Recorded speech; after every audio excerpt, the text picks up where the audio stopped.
Today I will be reviewing the Dell Ultrasharp USB-C monitor and why it may be the best option for you right now. The USB-C is very useful for transferring any data through SSDs or any storage drives. I actually didn't record the unboxing of the monitor itself as I received it with my Mac Mini, which was a month ago now. However, with my recent usage, I would say that this monitor is quite good and I wanted to do a review on it. Therefore, I'm creating this video through my own experience and just telling you guys why I recommend this monitor. Within the video, I will create a short guide for those of you who are new to the monitor market. This one might be the best one for you. I will try my best to explain every spec in each chapter of the video. Moving on to the actual monitor now. The Dell U2722DE Ultrasharp is a USB-C connectivity monitor that is great for creatives, whether you're a beginner or a professional. The main uses are creative use, productivity, and office work. For instance, video editing, photo editing, graphics design, or even managing spreadsheets and so on. Also, another reason for this monitor's use can be used for leisure. You can watch movies, YouTube, and other video streaming platforms. It comes with a 27-inch screen, 2560 by 1440p resolution, otherwise known as 2K. Has a color coverage of 100% sRGB and is almost bezel-less. It also has adjustable height, pivot, and rotation options. Therefore, you can rotate it to a vertical viewing angle. There are simple clickable power button positioned on the bottom right of the monitor and control buttons which are located next to it, which is easy for navigation and changing the brightness. The monitor also has 4 USB-A ports, a single HDMI, 2 display ports, 2 USB-C ports, one for displaying the screen and the other one for transferring data at 10 gigabits. And those of you who use cable connection, there is also a 1000 megabits Ethernet port available. And for those of you who want the exact specs, I will display them here.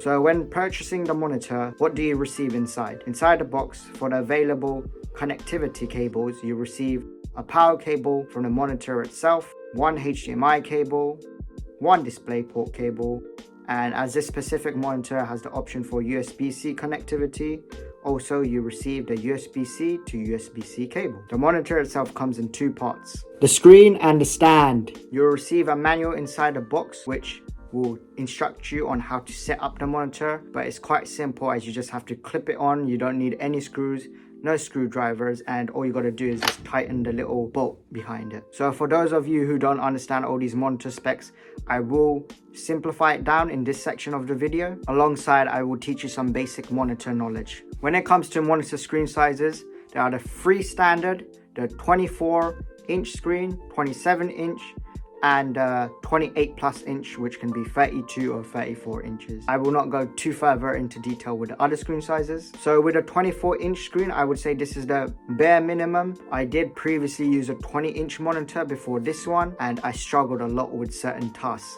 The 24-inch monitor is great for the most of you who want to get started in terms of creating content or just consuming content. It's a decent screen size and I would say it's quite good. Moving on to the 27 inches. Now with this size, the current monitor I'm using is 27 inches and it's the sweet spot. With this size, I always have extra room when editing videos, which is always great. It's very convenient when cutting, editing footage on DaVinci, and I can see all my audio clips, video clips on the timeline comfortably. Okay, now this is the screen where I would say it can get a bit too big. These can be considered as nearly having 2 separate monitors, which isn't always necessary. However, if you're more serious in your work and looking for a lot of screen real estate, then I would definitely recommend this. But I may be being biased, but the 27-inch screen is a sweet spot. Okay, now resolutions. When it comes to resolutions, I'm going to say the 3 standards, 1080p, 2K and 4K. Okay, with the 1080p quality, that's the 1920 by the 1080p quality. This is the minimum resolution I recommend. Anything below should be avoided. 2560 by 1440 is a 2K. If you want more sharpness, then I would recommend this one. And finally, the 3840 by the 2160 is the 4K. This is the best quality. Although you can get 5K and 8K, I would not recommend these ones unless you have a lot of money to spend. When it comes matching the right screen monitor size, to the resolution, they do vary. One thing that is a must is never to go for a 24-inch screen or even smaller with a 4K resolution. The reason for this is sometimes the text and images being displayed on a monitor come out really small and it just doesn't look nice. And usually the only way to fix this is to scale your screen, which defeats the whole point of native resolution and kind of just destroys the quality overall. So to pick the best ones, I would say you stick to balancing out each size and resolution. So to do this, for the 24-inch monitor screen, you're going to go for the 1080p minimum. For the 27-inch screen, you're going to go for the 2K minimum. And finally, for anything above 27-inch like the 28s or the 32s, then I would recommend the 4K. Alright, I hope that quick explanation was able to help you guys out. Now going back to the current monitor I'm using, where I mentioned the term 100% sRGB. This is the color space term that is used for monitors and printers. So with the Dell monitor, it's going to be very color accurate as it is 100% sRGB.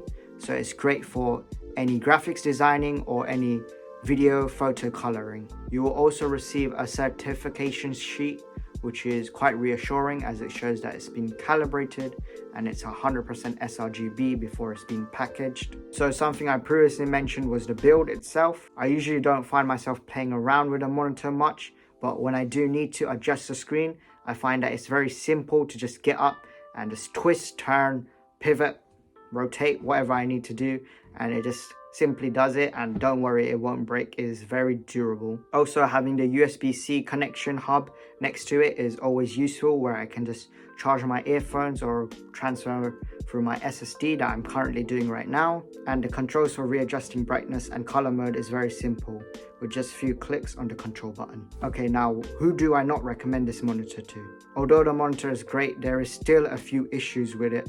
Pricing. This exact monitor, which I will link down in the description below, is currently sat at £504.99 USD, or if you're in the UK, that'll be 486 Great British pounds. Unfortunately, it's not a very budget-friendly pricing.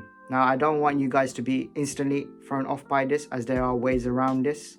And the main reason for the pricing is because of the USB-C options. Instead, if you're looking for a cheaper option, there is always the U2722DE, which is the same model but just without an Ethernet. So if wired connection isn't priority, I would definitely go for this. Personally, I was lucky enough to actually get the monitor on sale through the Dell website itself.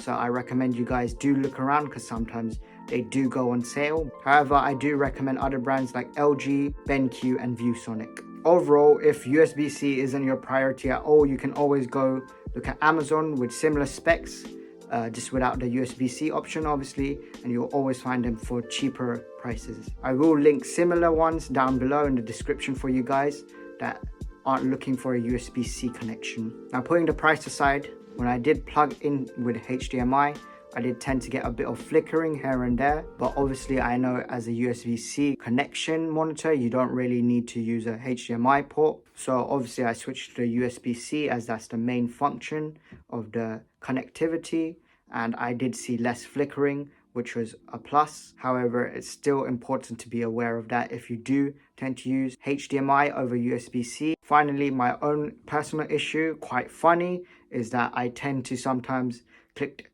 the control button when I'm turning off the monitor just to wind down or go to bed. Not many people are probably dealing with this, but I think it's just the way that the control button is designed.